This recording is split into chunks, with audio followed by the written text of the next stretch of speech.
Pensado's Place is brought to you by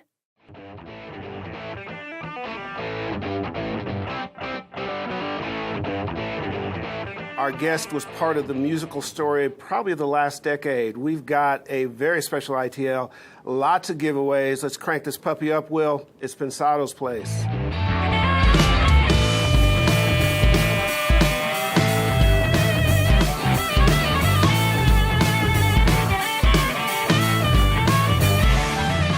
Everybody, welcome to another issue of Pensado's Place.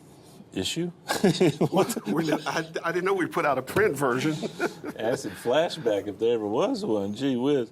I did a really good yay that time. Did you notice that? I hope we taped that one. We might have to sample that one. It was. Guys, we've got a fun-packed, just great show for you today. We're, we pride ourselves in helping you guys get access to some equipment, so we've got a lot of neat things for you today.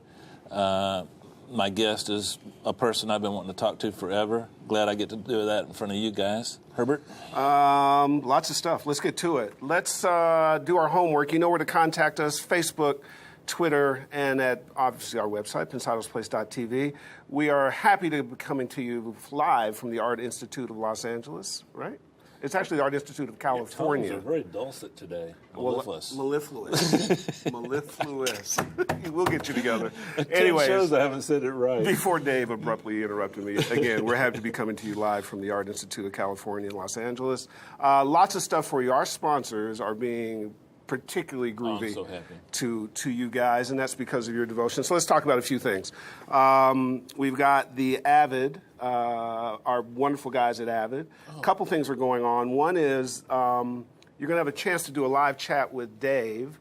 That's June 28th from 11 a.m. to 12:30. Remember, Dave, did they come up to the house and did a cool webinar with you? It was very cool. I'm just going to write down 11 a.m. here. So you know what, Yeah. So you know what time to be there. If you go to pensadosplace.tv, our blog spot will have all the details for that live chat, thanks to our Avid friends. We also have a cool thing that they're giving away. It's the Fast Track C400. A great little interface. You want to show them, Dave, and tell them a little bit about it? I just like the name, Fast Track C400. It's kind of like the name actually defines why it's cool. You want to tell them why it's cool, why it makes it so easy for people? Yeah, because I came up with that name, Fast Track 400. And there you have it. So that's you know what, guys? This thing is really neat because a lot of times you don't want to lug a big desktop around. You want to just lug a laptop. And this little unit is designed to get you in and out of Pro Tools really quickly, and I'm a big fan of this. Check this out, and we're going to give it away, right, Herb? Absolutely. Here are the details that you need to know. The contest lasts for 2 weeks. The winner will be announced on pensadosplace.tv on our homepage around July 5th. So make sure you enter. Go to pensadosplace.tv/Avid, and we'll announce that winner. Very cool things. Avid's going to be giving some very cool things to you guys. Stay tuned. We got more coming.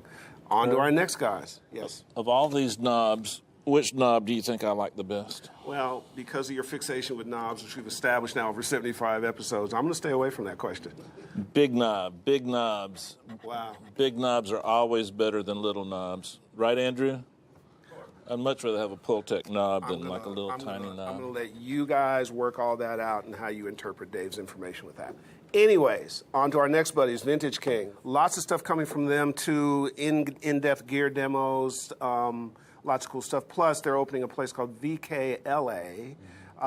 We've gone down. Will's gone down. It is going to be off the chain. Also, as usual, in our chat room is Drew Towson. Drew. Do you have a Stump the Vintage King question? Be sure and ask Drew, how can you tell when your tubes and your vintage gear are worn out before your client shows up? What are the signs you want to use to see when you should replace your tubes? Okay, so let's stump Drew. And we have one more thing. That's a question for me, not Drew. Exactly. We have some cool companies that we have relationships with. One of them is called Indaba, and we're doing a mix contest. We've teamed up with them to do a mix contest from the Indaba community, which you certainly can enter. You can download and mix the stems. The track is called Get Up. It's a band called For a Season. You'll submit your mixes within that submission window, and then a hairy guy who's kind of well known to be a pretty good engineer will pick the winner. Who would that be? Hairy guy? Look in your monitor. There you go. Harry. There you go. I'm Pursuit. Couple really cool prizes with that are there's going to be an SSL Duende bundle that the winner's going to get. So that's worth about $1,400, and we're going to have the winner on the show. So get all the details. You can go to indabamusic.com/Pensado's Place for all that information. Make sure you submit. Dave will pick the winner, and you'll get prizes and get on the show. We got another one. I'm just upset I can't win this stuff. I do not have the Duende stuff. Ooh, I'll see if I'll call somebody. I'll call somebody, hook you up. But I have used it. It's really good. Is it good stuff? It really is good cool. stuff. Last but not least. We never give away anything that's not good because it would just kill me if our audience got something and said, piece of crap. Absolutely. I mean, we really do try and hammer these guys to give you guys stuff that's not only usable but stuff you want and need. So and we take that pretty serious. Here's something that you want and need, which is for our other buddies, Telefunken. Great company. The M80 dynamic mic giveaway that we're doing. I have one here. Let's show My that. own personal one. Very good. I want one. Check. Anyways, a great mic. We've been talking about it for a minute. You want to enter that contest again at pensadosplace.tv/Telefunken. A great mic. This mic, our friends at Telefunken might get upset with me, but to me, I like this mic because it's kind of in between a 57 and a 421. It's got characteristics I like from both mics. It really handles a lot of information, and it's got a sweet top end. So here's the cool part. All-around great mic. It could be your island mic, Let's tie that into the ITL that you're going to introduce right now, because we did a very cool thing. You want to introduce that? Man, you and I were just talking. The ITL, Will did such an incredible job of editing tons and tons of footage. It's mostly self-explanatory, but it's us trying to show you, and not just some information about some microphones you might want to own, but we're also showing you how to listen to microphones and make your own judgments and decisions. So if we can run that, Will. Pretty proud of this one.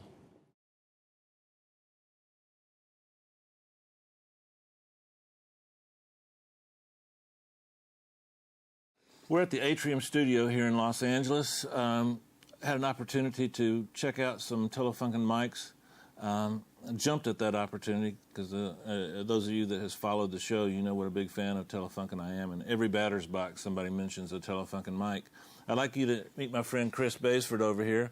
Chris has been kind enough to help us out, and actually more than help out. He orchestrated this opportunity for us to compare and contrast the different microphones that Telefunken has let us borrow. So, Chris, welcome, my friend. Thank you very much. Good to see you. Great job today. Couldn't Thanks have for done coming. it without you.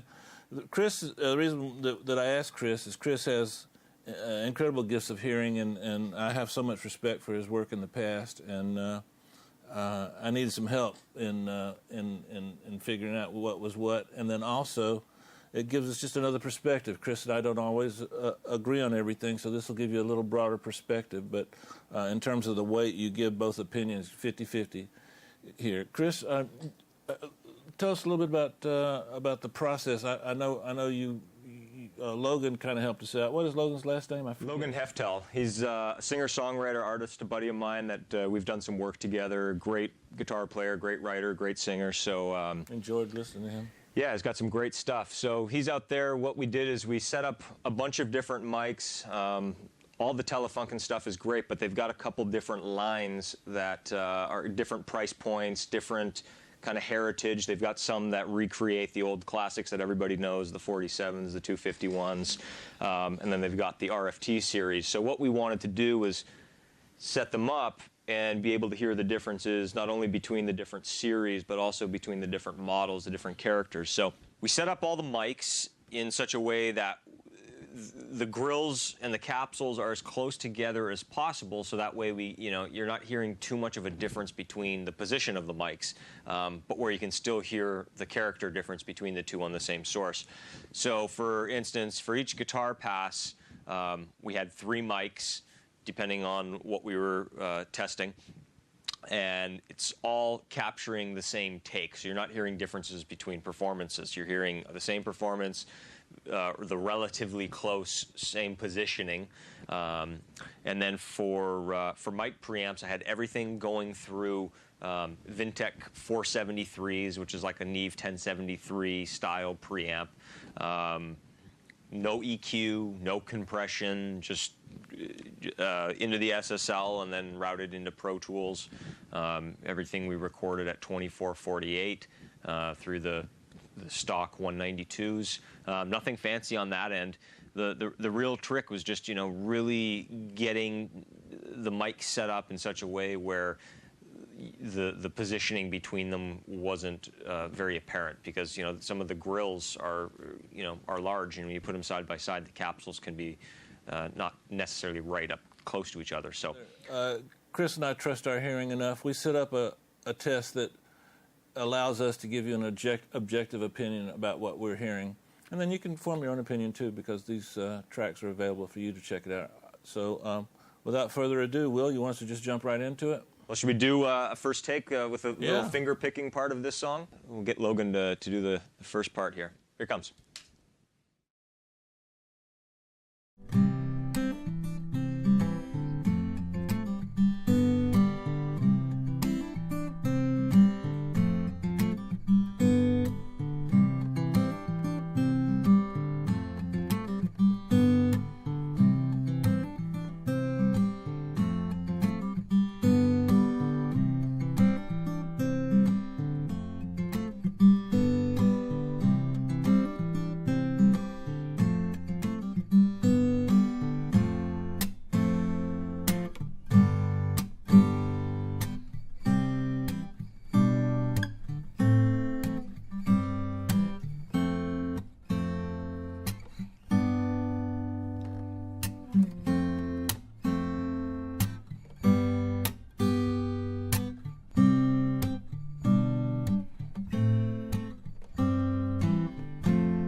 Chris, would you be more comfortable giving an opinion on all three at one time? Or let's take them one by one. What do you think? One by one. Okay, on the of the RFT group, I felt like the AR-51 was, from a mix standpoint, everything I needed to get from it in the mix process was there. Yeah. I felt like the high frequency information, I might have to add a little more than I would for some of the other mics, and I felt like the mid range was satisfying. Yeah, absolutely. And the low end seemed round and nice to me. I felt like everything that I wanted to hear more of or less of, I could get in the mix process. I would use that mic. Well, to not jump through the rest of them, but I think that was probably my favorite, and for exactly the same reasons that you mentioned. I felt like, I don't know, pre-mixed isn't the right word, but it almost would probably need the least amount of finagling in a lot of stuff. I felt like it was very balanced, but it was bright enough to cut Balance, through. that's the word. Yeah, it's balanced. Let me jump ahead. I felt that for me personally, the only way I can describe the AK-47, which is my favorite of the three, is classy. I just felt like I was listening to a classy mic. Yeah. I don't know how to describe the sonic quality as accurately as I could describe the AR-51, but I felt like the high end had a expensive sound to it, and the bottom end was had I EQ'd the bottom end in or off, I'd just leave it. I'd say, okay, we're done there. I felt that was kind of classy. What was your opinion about the 47? I think the 47, the top end that you're talking about on the 47, or the top end on the AR-51 would be awesome for maybe like something like my J45, which isn't quite as bright. I think the AK-47 for this particular guitar, the source that's a little bit brighter, was perfect, because I don't think you didn't really need that extended top that the 51 had. But yeah, the classy, expensive, this definitely has that sound. The extended top the 47 had. Well, I thought the 51 had a kind of an extended top. Yeah, a little okay. bit. I mean, maybe it's not the top, but it had some articulation with the strings that was a little. It was certainly all there. It was sparkly in a kind of a way, whereas I felt like the 47 was maybe, again, I'm gonna stay away from smooth, but. Well, let's give an award for the best name for a microphone in the bunch. That would Done. No hands down be contest. the Copperhead, the Copperhead CU-29, And the coolest looking. coolest looking. Yeah, it has a heft. On the Copperhead, not looking at your notes. In a dense mix, I probably, like if I'm doing a song, let's say this was a big rock song that I needed acoustic guitars to kind of fit in, I might have gone for the Copperhead. I felt like the mids were more pronounced in such a way. Again, going to the carvability, I think that Copperhead. Oh, there you go. I didn't see your notes, Dave. No, I think the mids had a lot more girth there to give me what I needed to really make it fit in a more of a dense mix. If you were selecting a mic for a solo kind of folk singer-songwriter, like you'd probably choose the 51, I'd probably choose the 47. If I was picking a microphone to mix in with a rock group, I would probably pick the Copperhead. Yeah. I liked the aggressiveness of it. Yeah. I felt that the way it handled the expressiveness of the playing, I felt like that came through to me a little more. So I think that would be a good mic to use if you were using it within the context of a pretty dense mix. I think you kind of Absolutely, said that. 100%. All right, Logan, let's do the overdub for the strumming part. Here comes.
Wow, we got our job cut out for us. That was pretty close. And when I say pretty close, that's a testament to your old buddy, the AR-51 that you liked from the last group. Are you surprised that it held up to the Diamond Series mics that well?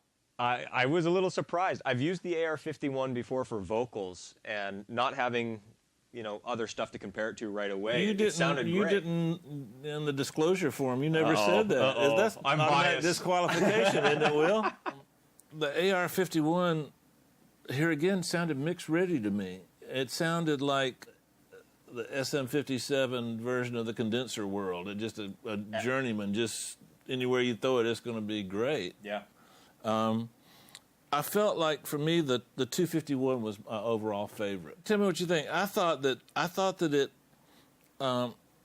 I felt like I could hear the nuances of Logan's performance, but I started thinking, man, I bet that'd sound good on like some live percussion, or man, For sure. Like I'd like to hear that as maybe a room mic on a drum kit or Even overheads.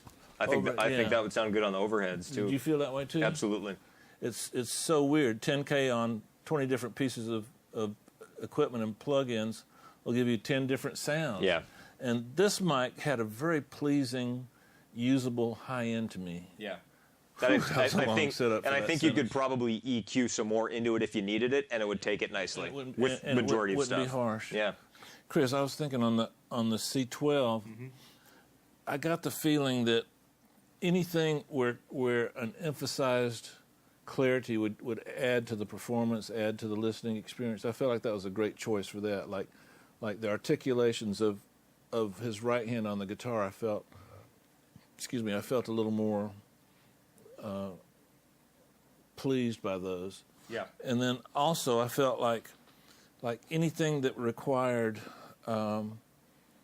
a certain distance from the source, like say maybe live strings or anything like that, I felt that the top end on that particular mic would be just perfect. And, it's a great close mic, but Yeah. I also felt like it would be good for like room mics or Absolutely. or like like if you tried to do a live string section in MS mode, I'd choose the C12 for my figure 8 pattern, and I'd choose the AR451 for my cardioid pattern. Yeah. Absolutely. My thought with the C12 was very similar. I think I would probably pick that mic over the others in a scenario like you mentioned, like a string session, where you can get it back a little bit further, get kind of that lifelike sound. What about an acoustic piano? I thought it would be absolutely. not a Yamaha, but more like a Steinway or a something like that. Bosendorfer that has a little darker hammer. Absolutely. Speaking of MS, I'm a huge fan of MS miking. I believe they're now making the AR51, which is also my favorite so far out of all these, in a stereo capsule that you can actually do MS right in the same thing. So you don't have to worry about aligning capsules or whatever. It's That's already really done. Cool. So very cool. I think that covers that group. Once again, your favorite here again was the 51. I think the AR51 in this application, and again, the application is extremely specific. I mean, if this was a different guitar, maybe the C12 would have sounded better, or if it was a different room, maybe in my eyes, the 251 might have sounded different or better or worse or whatever. But well, that's good. The AR51 got some love. It's the least expensive of the group, and to hold its own against some of the most classic microphones ever made. Yeah, that's saying something. Absolutely. In terms of we've kind of delineated some things that we thought, other than guitars and vocals, that these mics would sound good. What's something that you, like you would hear and you'd go, oh, AR51, I got better on. That's the perfect mic for that. Can you give me one more example? I think the thing about the AR51 is I would use it on so many different things. If I had a pair of those, which I'm probably going to end up getting, I'd go to them for acoustic guitars. I'd go to them for pianos. I would go to them for room mics, overheads. If I had a pair of those in my hand today and I was doing a full session, I do a lot of rock stuff, so if I was doing a full rock session, I'd probably put those on the overheads first thing. Let me ask you a question, because it sounds to me like what you're saying is the difference between all the mics we're looking at, the Copperhead, the AK-47, the AR-51, we're talking like the difference is maybe less than 7-8% from the best to the worst. Yeah, probably smaller than that. Yeah, at really. the most. Yeah, at the most. So the differences we're hearing might not be enough for you to make a decision flat out based on our description of sound. Price can be a factor sometimes. So if we're talking about very minute, small differences, which congratulations and kudos to. Is kudos a real word? Kudos. Kudos. Kudos. Whoa. That's something to bear in mind, and Telefunken deserves a lot of credit for spending the time and effort and the extra expense in R&D to accomplish a feat like that. I was expecting some blowing away stuff, some mics to get blown away here. Nothing's blown away. They're within a very, very small range, so Absolutely. it allows you to determine within your budget and framework and needs. So far, I'm pretty impressed with the selection that they're offering to the public. If you've got a limited budget, you're really not making any sacrifice with these particular mics. Good way to put it. Hope you got something out of that. I sure had fun doing it. And, man, like I told you, it's a great day. I get to sit here and talk with Andrew Scheps. He's one of my favorite engineers. He's known for having done 7 or 8 songs on Adele, 4 or 5 of which made the record. Metallica, Green Day, U2, Jay-Z, 99 Problems, He needs to maybe start Chili working, Peppers. He needs to maybe start working with some bigger names, right?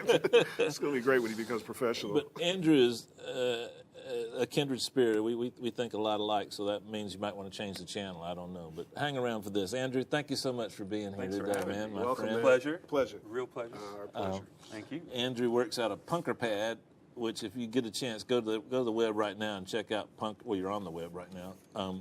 Check out Punker Pad. It's the coolest place. It's got to be what heaven's like for us. I mean, It makes me smile every time I walk in there. Yeah. Man, it all started University of Miami. Yeah. My stomping grounds down there. They've got a great audio program. Yeah. They're a little under the radar, but It was when I went. It was one of the 2 4-year programs you could do for recording. And my parents said you're getting a bachelor's degree, so it was there or Berkeley. And Ken Pullman was at Miami, and I'd been reading his articles for years, and just thought, well, there you go. There you go. we're blessed to work out of the Art Institute of California, and they've got a 4-year program here too. That's pretty good. How much of an influence? Well, actually, that's a stupid question. I'm going to ask it anyway. I'm known for that. That's part I'll of give my. you a stupid answer too. So. But for all of us, our influences, especially early on, were so important. And you were blessed to have some great ones: Rick Rubin, Don Was, Rob Cavallo. How did you go from University of Miami to the star that you are? and take me that path. Well, Rick Rubin fascinates me. Of course, Don Was does too, and Rob Cavallo. But there's something about Rick. He's just that enigmatic kind of. Well, my path was a little bit sideways. I mean, while I was in school, I got internships over the summer at studios. I was at Planet recording in New York, which was amazing, when Dougie Fresh was doing all his stuff there. And then I spent a summer in the Bay Area at Music Annex. But then coming out of school, I thought that's what I would do. Go get a job in a studio and work your way up. And there was a job opening at New England Digital who made the Synclavier, which I won't go into now, but expensive and prevalent. But what it meant was that I was the guy who knew how to run a really expensive thing, which meant I could get in on sessions that I had no business being on. Oh, what a great So way. that's sort of where I worked my way up, always wanting to come back to engineering and producing and all that. But I got to be in a lot of rooms because I could use the gear, and the same with Pro Tools. I was a super early Pro Tools editor scene coming from the Was that a sync function lab. of your Synclavier days? Yeah, I think so. I'm just seeing what they were doing and watching Pro Tools come up behind them and realizing it's time to learn that too. But yeah, that's what got me in the room. Wow. Did you ever think that that would lead to this? Because back then, the artist I worked at his home studio. I got my start there. It wasn't a home studio, but it was his private studio in Atlanta. He was an original owner of a Synclavier. I think he had number 2. And so we were doing digital in the box, in the 80s on that thing. Did you ever think it would transition into what we are? Well, of course you didn't, but let me rephrase the question. How did that prepare you for the coming into the tape machine in the beginning of Pro Tools?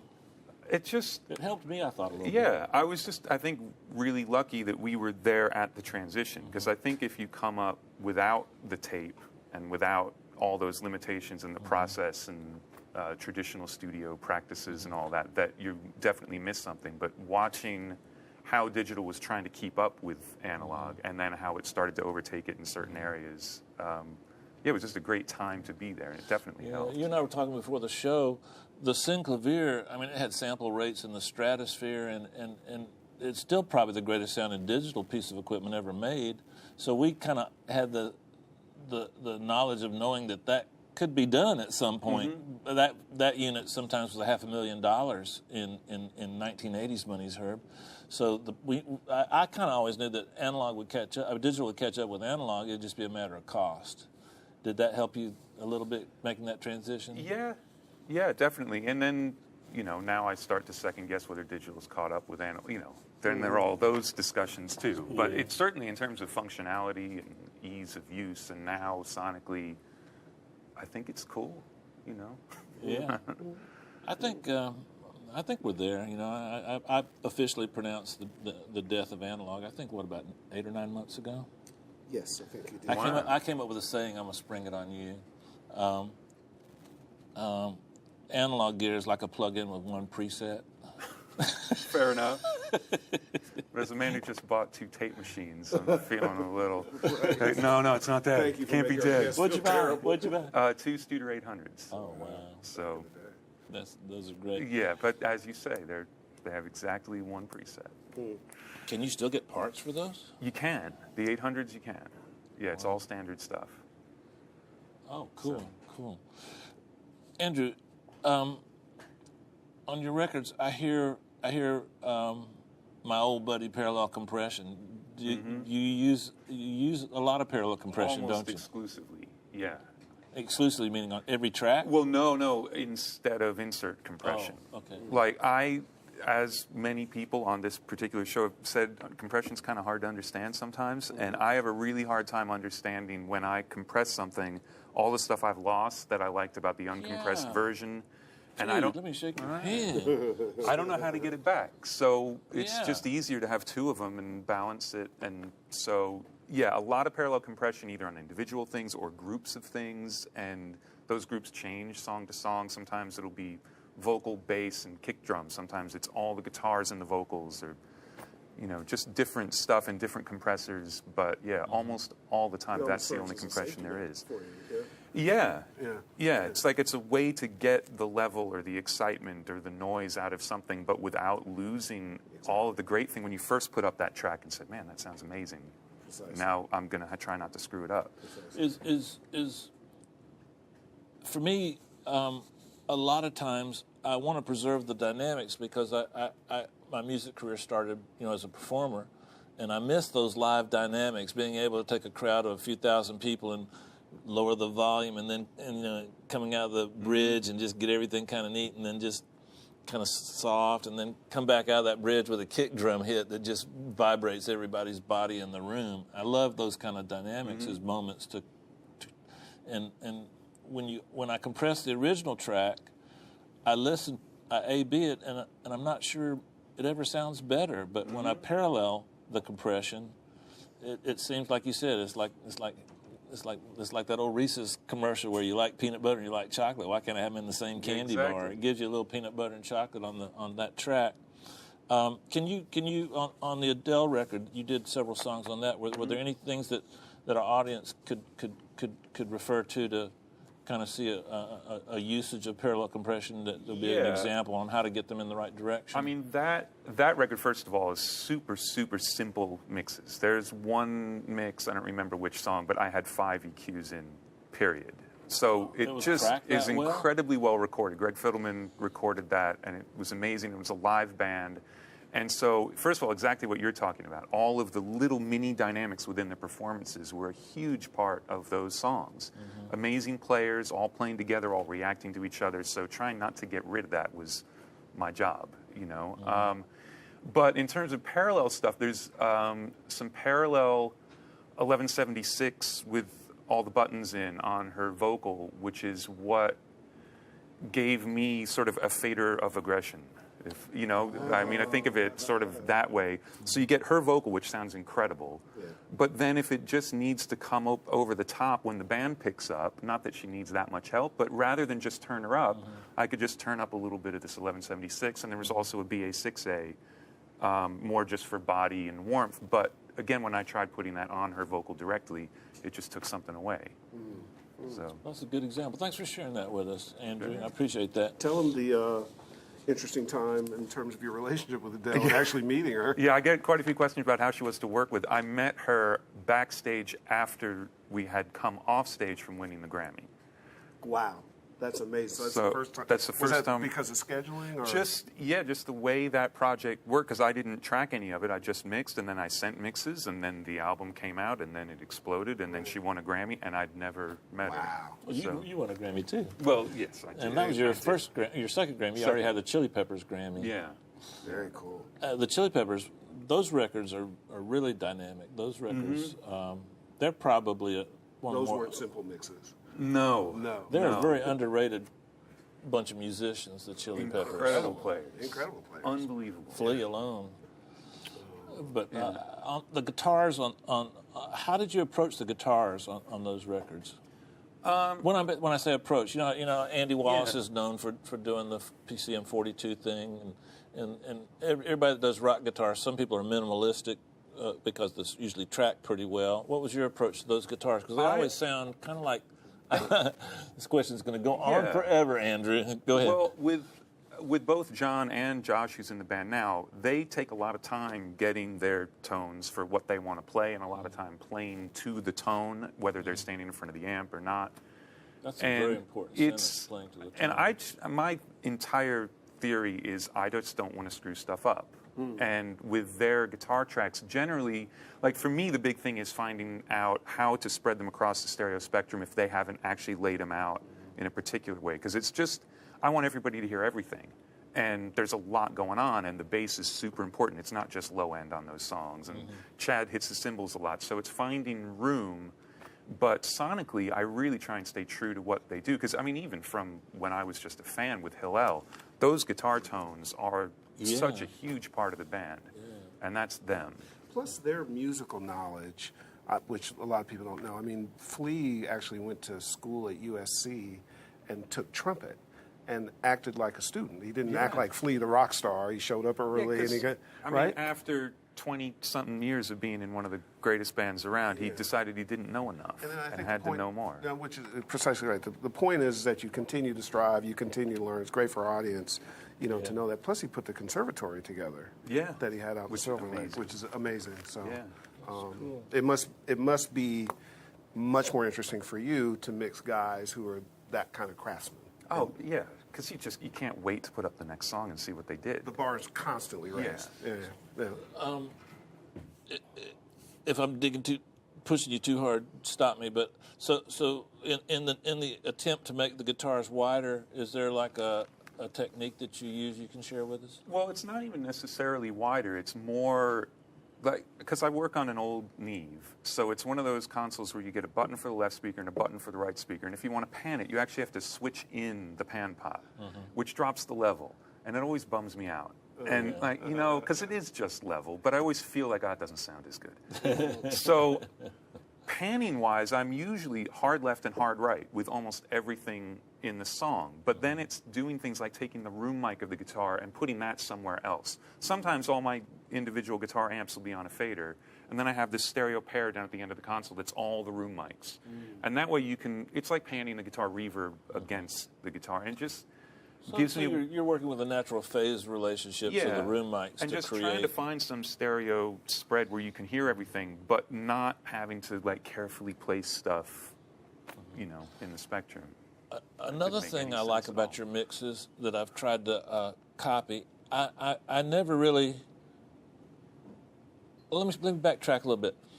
If you work in the solo mode, you're probably going to make a lot of mistakes. And one of the mistakes you might make is if you hear some things on a particular track that sound good in solo, but you think, well, I probably don't need that in the mix. So you put a high pass filter on it to get rid of it. You might make a mistake if you put the high pass filter while you're not in solo mode. You're probably going to make a better decision. And you use a lot of high pass filters. Sometimes you've been known to put a high-pass filter on every track. I have said that in public, that's what I do. But it's because... Explain why, because I like the concept, but sometimes that scares me. The first thing is that they're on the console, so it's an easy knob for me to reach. It's the lowest knob on the EQ. I don't have to get up or stretch. So that's important. But the other thing is, most of them are set at 45 hertz or 70 hertz. They're not up around 100, 200 or anything like that, because then immediately the body of whatever it is... Do you have a particular slope you like? 6, 8, well, on the 6, knee, 12? I don't have a choice. Oh. So it's whatever the 31102s are. And I'm sure someone over at Vintage King probably knows and can sort that out. I'm assuming they're 12, but I don't know. But it's more that, especially when stuff isn't recorded in an optimal space and you get air conditioning rumble, it's just to get that tiny bit of sub out of things that don't need it, so that the things that really do need it, like the kick or the bass or the acoustic guitar and the bridge or something like that, has all the room it wants and nothing can interact with it. And your EQ of choice is the console, the Neve? Because do you ever go to an outboard filter for that? Yeah, every once in a while, but I've got 64 of the Neves and I've only got a couple of the other ones. So either every once in a while, if I want something crazy, I'll use a plugin. Like I love the UA Moog filter. I love the filters on some of the EQ3 is one of my favorite EQs. I like the UA Moog because it's got resonance. It's got a lot of Yeah. extra things besides So just if I want to filter. go crazy for that, for a real filtering effect, Yeah. but for like getting things done, I just use the Neve because it's just sitting in front of me and it's fast. That's cool. A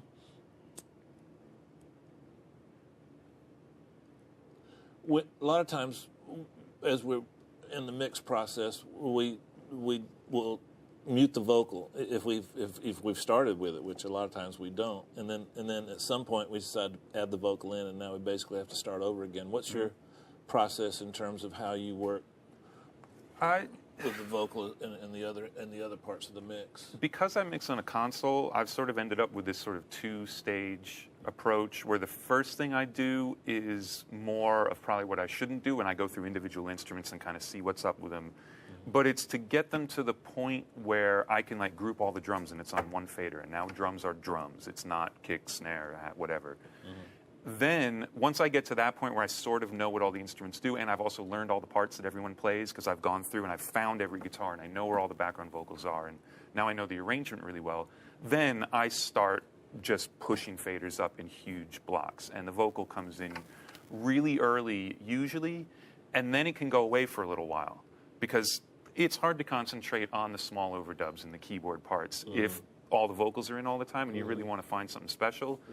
But I've had them in long enough to know exactly where they go, you know, and then I get rid of them for a while. But while they're in, do you make an effort to EQ things out of their way? Or well, absolutely. Or pan things out of the way? Yeah, cymbals and guitars and trying to find where that vocalist lives. I mean, unfortunately, with some of the projects I'm on, like with mixing Anthony's voice, now I know his voice. And I know John's background sound and Josh's background sound, that they're really versatile in what they do. So I have kind of a picture already of where they're going to fit, but yeah, you've got to find that spot for them. And I hear spring reverbs on a lot of your stuff. Yeah. Do I? Yeah. Why do you like spring reverbs? The cheapest reverbs ever made. I know, and I'm using, I think it's the Soft Tube spring reverb plugin too, because here's why.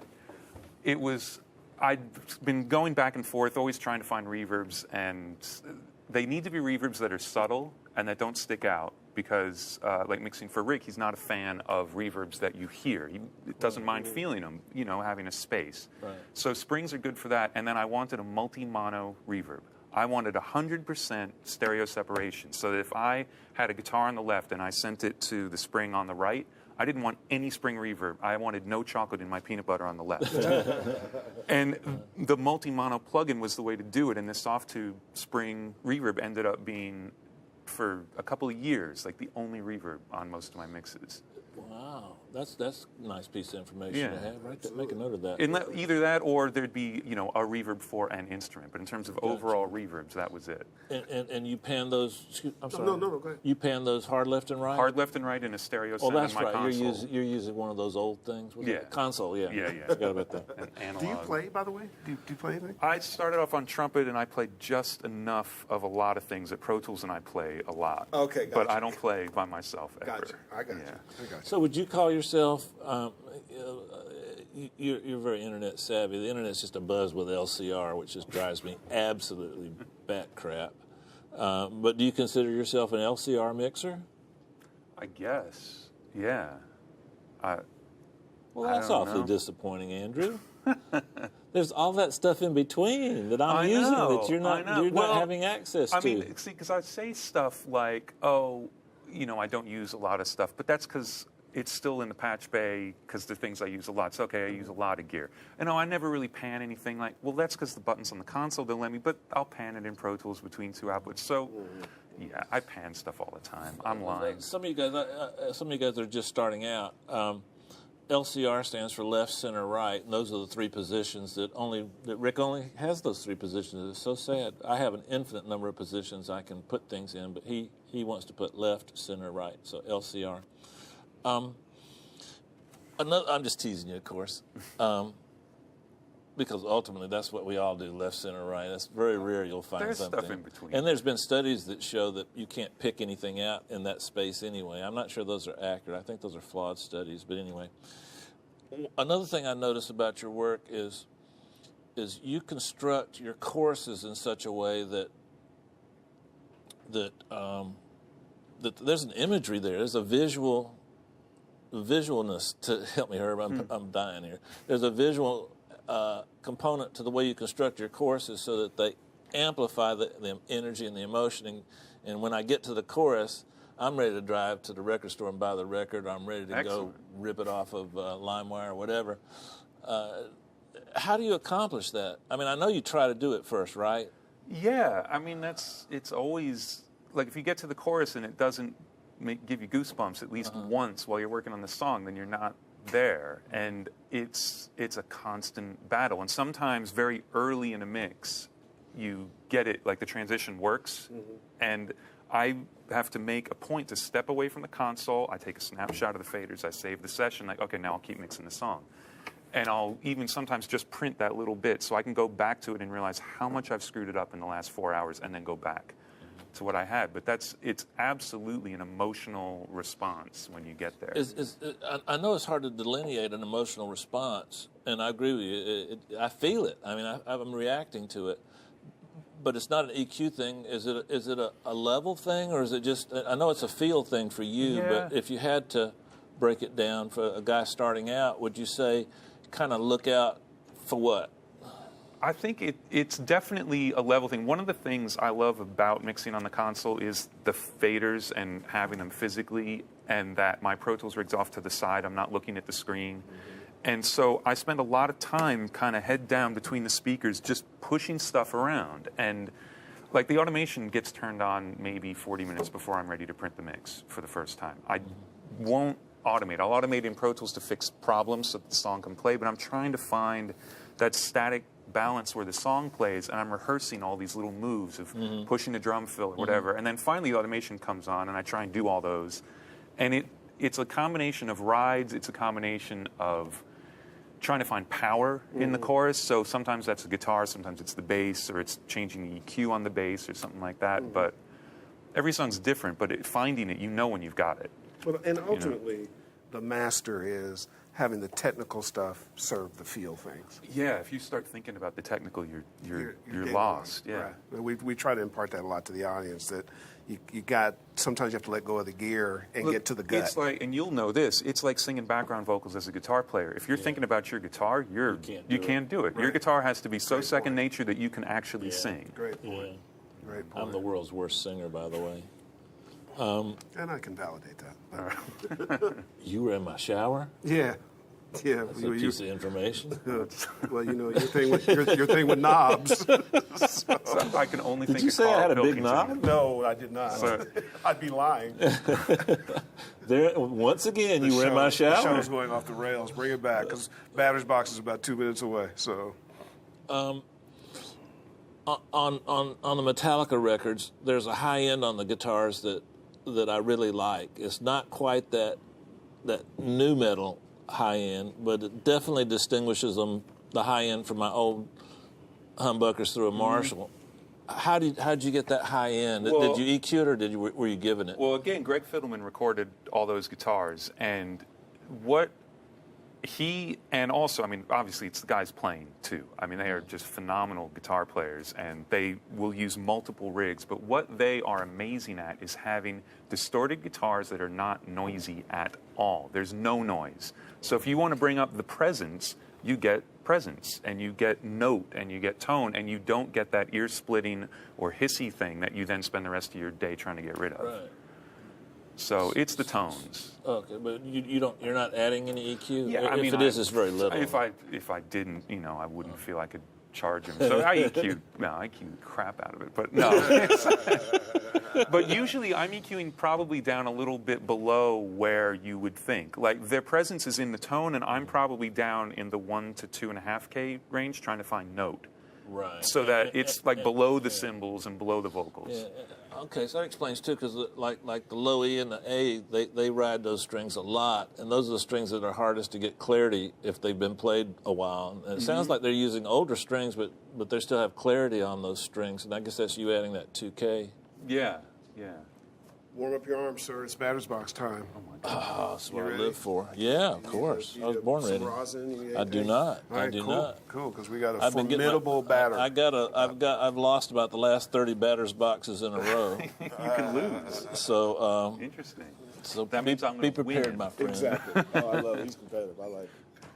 All right. Okay, bagpipe. Bagpipe, ribbon mic. There you go. Nice comeback. All right. Perfect. There you go. I told you I was going to win this one, Herb. I'm not sure. Lead vocals. The parallel compression I talked about earlier. Oh, good.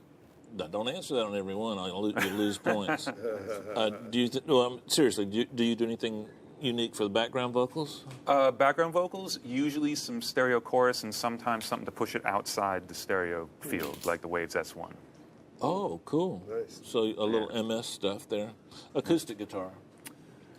I've tried compressing them for my entire career and don't compress them. I agree.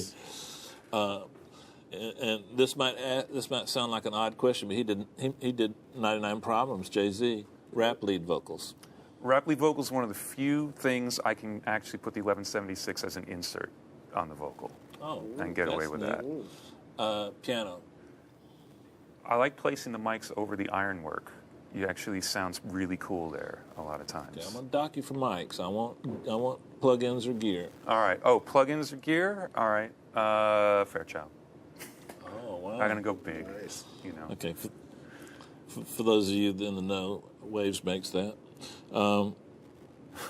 Wink, wink. Strings, not live strings, but synth strings. Synth strings. Lexicon 224. Oh wow, cool. All right. UAD makes a great A one. great plugin for that. Yeah. Synth bass. I know you do a lot of live bass, but I gotta win here somehow. So. All right. Synth bass, Aphex 204 for the sub. Wow. How do you spell Aphex? A-P-H-E-X? And clearly, you're not winning. So he only wins got by me. I don't have an answer. No, you're killing it. I love it. We've kind of talked about it, but electric guitars. Electric guitars, I love the Neve EQs for the mid-range, and also the Trident EQs are pretty special. I don't know why, but they do The some A-range. stuff that's, yeah. Okay. And I love the UAD A-range. Overhead microphones. C12s. C12s. Room. How do you treat the room stuff? I usually crush the crap out of it. That is stuff that gets compressors straight on it. And I would say LA3As or the Chandler TG. Okay. Stereo bus. 2264s. Really? Yeah. I used to never compress the bus, and then I finally got those to work one day, and now they haven't come off. Wow. That's pretty cool.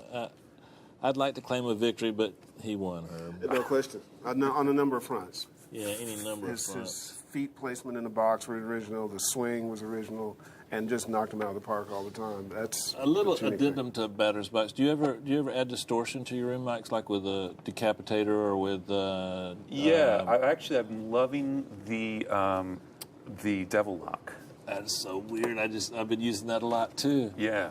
Good stuff. They just came up with an update for that. Have you gotten it? No, because then Yeah. I just got It's a free email. update, yeah, too. I haven't gotten it yet. Cool. Fantastic. Listen, our corner office is full of people who want to have questions. Our wonderful guy in the chat room, our producer, Will Thompson. Fire away, Will. Okay, a lot of questions. First one is from Facebook. Dylan Wolf asks, your mixes always sound big but organic.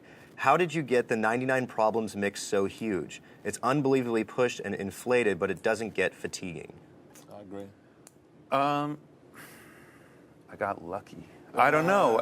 That was one where the balance happened, and I made sure not to touch it. And we spent a lot of time on that mix because we were doing a lot of overdubbing and arranging while we were mixing, and I just made sure that I always kept going back to that original, like, first day, 3 hours in rough, and making sure I wasn't screwing Did it Rick up. Rubin produce that? Yeah. Yeah. Good question, Dylan. One more from Thomas Steiger. I'm sorry if I messed that up. Finally, I have the chance to ask a question about the Red Hot Chili Peppers. How did you treat Anthony Kiedis' vocal and Flea's bass in terms of compression, EQ, and reverb to make them sit so present and yet not annoying in the mix? Is there a secret? Yeah, just be skilled. Well, yeah, first of all, be Anthony and Flea. Right, start there. I mean, the key to Anthony's sound, and we've done mic shootouts on him on every record, and it's an SM7 through a 1073 and an 1176, and that's the way the Chili Peppers sound. And I do almost nothing to him in the mix, almost nothing. Really? Wow. And Flea's bass, it's the same way. It's his rig and the way he plays, and he's such a balanced player, and... You use a mic and a DI on them? Yeah, mic and DI, sometimes a couple of mics. But again, it's usually it's balance. It's just finding the balance with those guys, and then the way they perform is what does all the rides for me. Wow. So very static with them in the mixes usually. It's pretty cool. Fantastic. I have a really hard-hitting question here from Sean Juilliard. He asks, would you say that a good beard is essential to producing fantastic rock records? It is the source of all my power. Absolutely. Yeah. Absolutely. Well, it acts as a high-frequency absorber. And there's the new James Harden Hall of Fame, which they're going to have the induction ceremony. I think it's next week or He something. didn't show up yesterday, No did he? question. His beard did, but he Couple didn't. more? Yeah, Yeah, absolutely. Sure thing. Okay, old Good question, school 8 in the chat room asks, question, do you start with drums, bass in the traditional process, or are you a vocal to drums kind of guy when you're mixing? I usually start with the drums because I want to then not work on the drums anymore. So I work on them so I can get them to my group fader and stop thinking about them like 12 microphones or 16 or now 30 microphones. I want it to be one thing. So I'll start there, and then it depends on the song. One more from J.M. Weber. Question for Andrew. Do you use reference tracks? If yes, do you sometimes listen to it to do the opposite of what it sounds like? No, I'm actually really bad at that because I mix in my own studio on one pair of speakers. I never switch speakers. I never listen to it anywhere else, and I never listen to anything else while I'm mixing. And I always know that I should, and I'm really lazy. So if someone says I want it to be like this, I'll immediately go listen to that thing and try and figure out what it is that they actually want. But no, I'm horrible at that. Horrible. Man, don't change.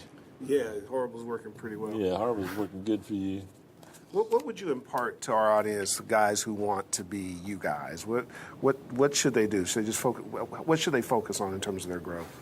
I know it's a very broad question. Yeah, it is. I mean, the first thing is, which a lot of people said on the show and everybody says, is you have to really just want it and just do it all the time. But in terms of a practical thing, I teach, and I know you teach, and I think it's really important to know what the stuff is that you're using, to have some sort of technical background. You don't have to be able to design it. You don't have to be able to fix it.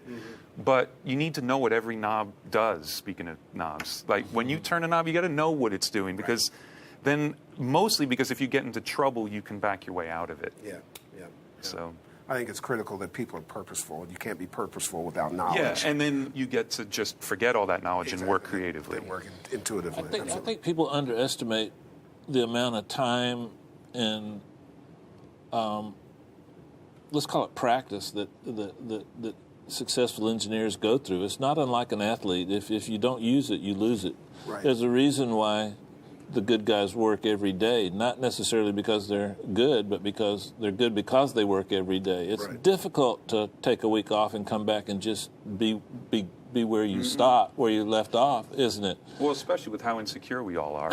You know? Seriously, we always think we're terrible, but when you're just doing it the whole time, you kind of convince yourself it's cool. Yeah. Can we thank you? It goes so fast when you're that good as you are. What a pleasure Thanks to for having me. spend that time. Let's don't have him back. Let's just let him take Let's over just the keep- show. Yeah, exactly. Name the show after him. If you'll allow us to bug you, because we never can get enough in the first hour, would you come back? Absolutely. Anytime. And plus, you're a teacher, and it's just fantastic. Thank you so much. Yeah, Thanks for absolutely. having me. Dave, take us home. We're out of time, but Okay. it goes so well. Man, another great day. I want you guys to thank Andrew personally, for taking the time to do this. He really had to make room in his schedule to come hang with us and to share these things with you. And this is one that you need to rewind and kind of absorb and go through some of the subtle things that he said. A couple of little things slipped by real fast that I think you should know. So I appreciate your support, guys. Thanks. And we do this for you, so that your support is very important. And we'll see you next week.